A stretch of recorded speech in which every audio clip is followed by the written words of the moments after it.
अस्सलाम वालेकुम। मैं हाज़िर हूँ मैट्रिक की दरसी किताब के साथ और आज का सबक है मेरा आर्यभट्ट और त्रेगना।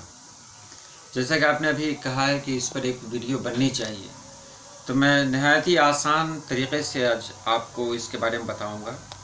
आर्यभट्ट क्या है? आर्यभट्ट एक साइंसदान का नाम है जो हिंदुस्तान में पैदा हुए। और त्रेगना क्या है? त्रेगना एक जगह का नाम है और यही इसका उन्वान भी है। हिंदुस्तान के अहद में पुराने दौर में सबसे बेहतर दौर जो कहा जाता है, सुनहरा दौर कहा जाता है, वो गुप्त दौर को कहा जाता है। यानी चंद्रगुप्त जैसे राजा हुआ करते थे यहाँ, उसी दौर में आज से लगभग 1500 साल पहले 476 ईस्वी में आर्यभट्ट की पैदाइश हुई। याद रखेंगे, 476 ईस्वी में आर्यभट्ट की पैदाइश हुई और 564 में 88 साल की उम्र में उनका इंतकाल हो गया। आर्यभट्ट बहुत ही अजीम साइंसदान थे। आर्यभट्ट ने बहुत चीज़ों की खोज की, बहुत चीज़ों के बारे में जानकारी हासिल की। आर्यभट्ट ने मशहूर इल्म रियाजी के जो जानकार हैं पाइथागोरस, उनकी भी रहनुमाई की। आर्यभट्ट ने बहुत चीज़ों की खोज की, जिसमें ज़ीरो है, सिफिर है और साथ ही साथ ज़मीन गोल होने का सबसे पहला सबूत उन्होंने ही दिया। उन्होंने ही दुनिया को बताया कि ये ज़मीन गोल है और उन्होंने ही कहा कि ज़मीन सूरज के चारों तरफ चक्कर लगाती है। एक बार और इसको देख लें कि हिंदुस्तान का जो दौर गुजरा है, गुप्त दौर, ये पुराने दौर में सुनहरा दौर कहा जाता है, कदीम दौर में सुनहरा दौर कहा जाता है। उसी दौर में आर्यभट्ट जैसे साइंसदान की पैदाइश हुई। वो 476 ईस्वी में पैदा हुए, उनका इंतकाल 564 ईस्वी में हुआ। आर्यभट्ट माहिर इल्म नजूम भी थे, इल्म रियाजी और इल्म अलजबरा के भी माहिर थे। इल्म नजूम कहते हैं सितारों के बारे में वाकफियत, इल्म रियाजी कहते हैं मैथ को, गणित को, और इल्म अलजबर जो जानते हैं अलजबरा जिसको अंग्रेज़ी में कहते हैं। उन्होंने माहिर इल्म रियाजी पाइथागोरस की भी रहनुमाई की। आज से 1500 साल पहले, जब दुनिया इतनी तरक्की याफ्ता नहीं थी, ऐसे दौर में आर्यभट्ट ने ऐसे ऐसे कानून वज़ा किए जिसको देखकर आज के साइंसदान भी हैरत ज़दा हैं कि आज से 1500 साल पहले ये सब कैसे मुमकिन हो सका। आर्यतंत्र ने साइंस के मौजू पर एक किताब भी लिखी जिसका नाम था आर्यतंत्र और सिद्धांत। पाइथागोरस ने ज़ीरो की खोज की, सिफिर की खोज की।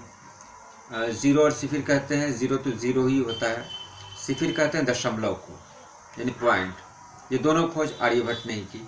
साथ ही साथ ज़मीन के गोल होने का सबूत भी आर्यभट्ट ने ही दिया। ज़मीन गोल है और ये सूरज के गर्द नाचती है, तो ये भी आर्यभट्ट ने ही कहा। और इसी के हवाले से उन्होंने ये भी कहा कि सूरज ग्रहण क्या है और चांद ग्रहण क्या है। इसके बारे में हम लोग जान लें। ग्रहण क्या है? ग्रहण का मानी आप समझ जाएं कि ग्रहण कहते हैं छुपना। सूरज ग्रहण, सूरज छुपना। चांद ग्रहण, चांद का छुपना। अब सूरज ग्रहण और चांद ग्रहण में क्या फ़र्क है? तो सूरज या चांद की जो बात करते हैं तो हम ज़मीन वाले ही करते हैं, उनको सूरज और चांद को देखने वाले ज़मीन वाले ही हैं। तो ये ग्रहण ज़मीन से ही होगा, यानी ज़मीन से अगर सूरज दिखाई दिया तो ठीक है, ज़मीन से अगर सूरज छुप गया तो सूरज ग्रहण हुआ, और ज़मीन से अगर चांद छुप गया तो चांद ग्रहण हुआ। तो सूरज ग्रहण के बारे में पहले बात करें। ज़मीन और सूरज के बीच में, ज़मीन और सूरज के बीच में जब चांद आ जाता है तो जाहिर सी बात है हम चांद को देखेंगे, सूरज को नहीं देख पाएंगे, मुकम्मल तौर पर सूरज को नहीं देख पाएंगे। इसलिए सूरज छुप गया तो ये सूरज ग्रहण हुआ। ज़मीन और सूरज के बीच में अगर चांद आ गया, ज़मीन और सूरज के बीच में अगर चांद आ गया तो हम सूरज को नहीं देख पाएंगे, इसलिए इसे सूरज ग्रहण कहेंगे। उम्मीद है सूरज ग्रहण आपकी समझ में आ गया होगा। अब है चांद ग्रहण। चांद ग्रहण थोड़ा सा इससे थोड़ा सा अलग है। सब लोग जानते हैं कि चांद एक सैयारा है, एक प्लानेट है, उसके पास अपनी रोशनी नहीं है, वह सूरज की रोशनी से ही चमकता है। तो जाहिर है सूरज की रोशनी चांद पर पड़ेगी तब हम चांद को देखेंगे। सूरज की रोशनी अगर चांद पर ना पड़ी तो चांद को हम नहीं देख पाएंगे। तो ज़मीन अगर सूरज और चांद के बीच में आ जाती है तो सूरज की रोशनी चांद तक नहीं पहुंचती है, ज़मीन पर ही टकरा कर रुक जाती है। इसको एक बार और समझ लें, सूरज और चांद के बीच में ज़मीन आ जाती है, सूरज और चांद के बीच में ज़मीन आ जाती है तो फिर सूरज की रोशनी चांद तक नहीं पहुंचती, सूरज की रोशनी ज़मीन तक ही रुक जाती है। तो चांद पर जब सूरज की रोशनी नहीं जाती है, इसलिए ज़मीन वाले चांद को नहीं देख सकते हैं, इसलिए इसको चांद ग्रहण कहा गया। उम्मीद है सूरज ग्रहण और चांद ग्रहण के बारे में आपने समझ लिया होगा। अब कुछ सवालात हैं।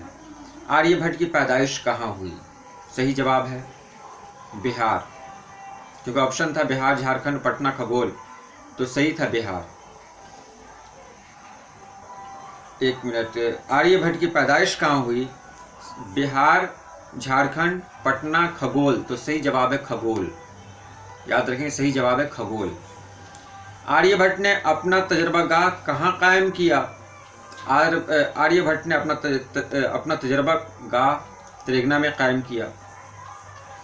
हिंदुस्तान में गुप्त अहद को कैसा दौर कहा जाता है? तो हिंदुस्तान में गुप्त दौर को सुनहरा दौर कहा जाता है। आर्यभट्ट का ताल्लुक किस अहद से था या किस दौर से था? तो आर्यभट्ट का ताल्लुक गुप्त दौर से था। आर्यभट्ट ने किस साइंसदान की रहनुमाई की? सही जवाब है आर्यभट्ट ने पाइथागोरस की रहनुमाई की। सूरज ग्रहण और चांद ग्रहण का मुख्तसर तारुफ पेश कीजिए, जो मैंने आपको बता दिया सूरज ग्रहण कैसे होता है और चांद ग्रहण कैसे होता है। बस जान लें, ग्रहण माने छुपना। अगर इंसान से सूरज छुप गया तो सूरज ग्रहण, अगर इंसान से चांद छुप गया तो चांद ग्रहण हो गया। और कैसे होता है ये सब मैंने आपको बता दिया, वो सब लिखना है। आर्यभट्ट की जाए पैदाइश और तारीख़ पैदाइश के बारे में बताएं। तो आर्यभट्ट के बारे में उनकी पैदाइश कहाँ हुई, इसके बारे में हतमी तौर पर कहना मुश्किल है, लेकिन क़राइन से पता चलता है, मतलब इधर उधर के सबूत से पता चलता है कि पटना के मगरिब, पटना के पश्चिम में खगोल में उसकी पैदाइश हुई थी। खगोल एक जगह है, वहाँ उसकी पैदाइश हुई थी। खगोल के मानी ही है इल्म नजूम। तो इससे पता चलता है कि खगोल जो इल्म नजूम जिसका मानी है, तो आर्यभट्ट भी वहीं पैदा हुए होंगे। उनकी तारीख़ पैदाइश 476 ईस्वी है और 564 में 88 साल की उम्र में उनका इंतकाल हो गया था। एक और सवाल है, त्रिगना के महलो वक़ू पर 5 जुमले लिखिए। त्रिगना कहाँ है, उसके आसपास में क्या है, उसके बारे में लिखना है। तो त्रिगना पटना से दक्षिण जानिब 30 किलोमीटर की दूरी पर मसूढ़ी सब डिवीज़न में वाक़ है। जब गया की तरफ आपका सफ़र होगा, पटना से गया की तरफ, तो वहाँ मसूढ़ी स्टेशन आता है, बस उसी के पास त्रिगना है। मसूढ़ी स्टेशन से मोहल्ला रहमतगंज तक बशमूल सब डिवीज़न के तमाम सरकारी दफातर त्रिगना के ही हल्के में आते हैं। यानी त्रिगना का इलाका पश्चिम में, त्रिगना के पश्चिम में सोन नदी, त्रिगना के पश्चिम में सोन नदी, पूरब में पुनपुन नदी तक फैला हुआ है। पश्चिम में सोन नदी है, पूरब में पुनपुन नदी है। और वहाँ के का जो माहौल होता है, वहाँ की जो फ़िज़ा होती है, वहाँ साल भर मौसम साफ़ रहता है, वहाँ बादल नहीं लगता, वहाँ धुंध नहीं होती। अब अगला सवाल है, क्या सूरज ग्रहण को नंगी आँख से देख सकते हैं? तो कहा गया नहीं, बिल्कुल नहीं। सूरज ग्रहण को हम नंगी आँख से नहीं देख सकते। अगर हम नंगी आँखों से सूरज ग्रहण को देखेंगे तो हमारे देखने की ताकत ख़त्म हो जाएगी, ख़त्म हो जा सकती है। क्योंकि जब सूरज ग्रहण होता है तो ज़मीन पर जो पड़ने वाली किरणें होती हैं वो बहुत तेज़ हो जाती हैं, बहुत तेज़। सूरज ग्रहण में जो सूरज की किरणें, जो बची हुई किरणें होती हैं, क्योंकि चाँद पूरी तरह से सूरज को छुपा नहीं सकता है, वो थोड़ा सा हिस्सा ही छुपाता है। तो बाकी जो सूरज जहाँ से दिखाई दे रहा है, वहाँ से जो सूरज की किरणें आती हैं वो किरणें इतनी ज़्यादा तेज़ होती हैं जिससे हमारी आँख की बीनाई ख़त्म हो सकती है। इसको देखने के लिए एक ख़ास तरह के चश्मे का इस्तेमाल किया जाता है। 2009 के सूरज ग्रहण के बारे में बताएं तो 2009 का सूरज ग्रहण 21वीं सदी का सबसे बड़ा सूरज ग्रहण था। अमेरिकी साइंसी तहकीक जो है, जिसको नासा कहते हैं, वहाँ के एक साइंटिस्ट थे जे एंडरसन। उन्होंने 2009 में जो सूरज ग्रहण होने वाला था उसकी तहकीक लगभग 20 साल पहले से ही शुरू कर दिया था। यानी 20 साल पहले से ही वो इसकी तहकीक कर रहे थे और तहकीक के बाद उन्होंने 200 सफ़हात पे एक रिपोर्ट तैयार की थी कि ये इस सदी का 21वीं सदी का सबसे बड़ा सूरज ग्रहण है। इसकी क्या खासियत है? इसी खासियत को जे एंडरसन ने 200 सफ़हात पे पेश किया था। वो नासा के साइंटिस्ट थे, नासा के एक साइंसदान थे, जिसका ये हुआ कि जे एंडरसन ने कहा था कि अगर सूरज ग्रहण को देखना है तो उसके लिए सबसे बेहतर जगह त्रिगना है, वही त्रिगना जहाँ आर्यभट्ट की पैदाइश हुई थी। तो दुनिया भर के लोग 2009 के सूरज को देखने के लिए त्रिगना पहुँचे। पहले तो पटना में रुके, पटना के बाद त्रिगना पहुँचे। त्रिगना में सरकारी तौर पर उनके रहने सहने का इंतज़ाम किया गया। लेकिन अफसोस, सुबह में जब सूरज ग्रहण लगना था उसी वक्त आसमान में बादल घिराए और देखते देखते बूंदाबांदी होने लगी। वो वक्त ऐसा था कि एक तरफ तो सभी के चेहरे पर नाउमीदी झलक रही थी। सारी दुनिया के लोग सूरज ग्रहण को देखने के लिए आए थे, लेकिन बादल लग जाने की वजह से वो इतने खूबसूरत और इतने तारीख़ी चीज़ को देखने से महरूम रहे। और दूसरी बात ये थी कि वो एक तो सूरज छुप गया, सूरज ग्रहण लगा हुआ था, ऊपर से बादल आ गया, जिसकी वजह से कुछ देर के लिए रात हो गई। वो परिंदे जो घर से बाहर निकले थे दाना चुगने के लिए, रोजी रोटी के लिए, वो वापस अपने घरों की तरफ चले आए। यहाँ तक कि मुर्गे भी अजान देने लगे। मतलब एक कन्फ्यूज़न की हालत हो गई कि जो जानवर है वो समझ रहे हैं कि अरे अभी तो सुबह हुई थी, फिर दोबारा रात कैसे हुई। बहरहाल 2009 का सूरज ग्रहण देखना किसी को नसीब न हुआ।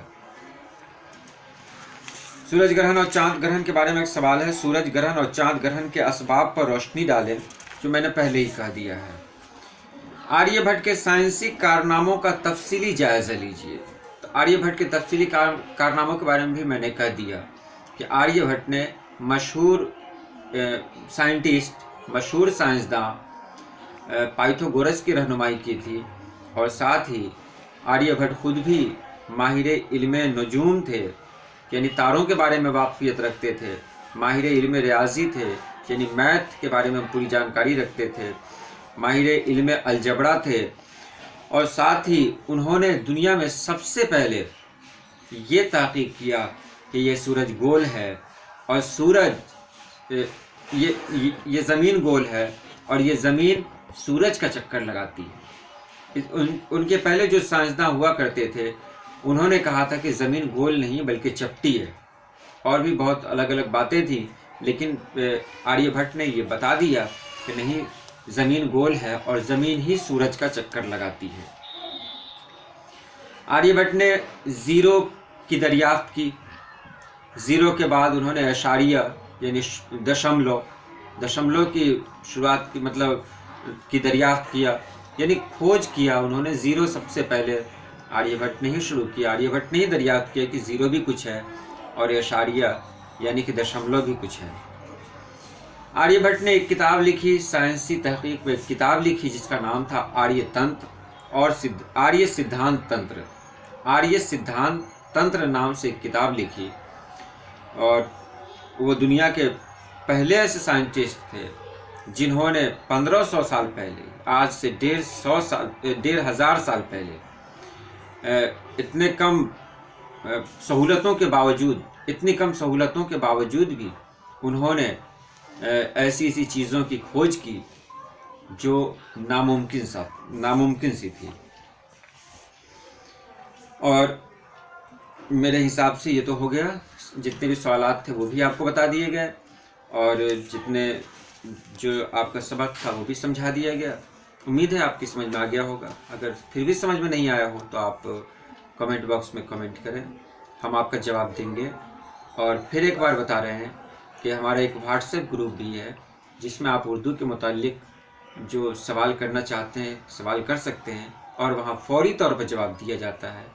अगर आपने इस चैनल को सब्सक्राइब नहीं किया है तो सब्सक्राइब कर लें, ताकि ये वीडियो वक्त पे आपके पास पहुंच सके। अल्लाह पाक आपको खुश रखे, आपको हर इम्तहान में कामयाबी दे। आज के लिए इतना ही। अल्लाह हाफिज़।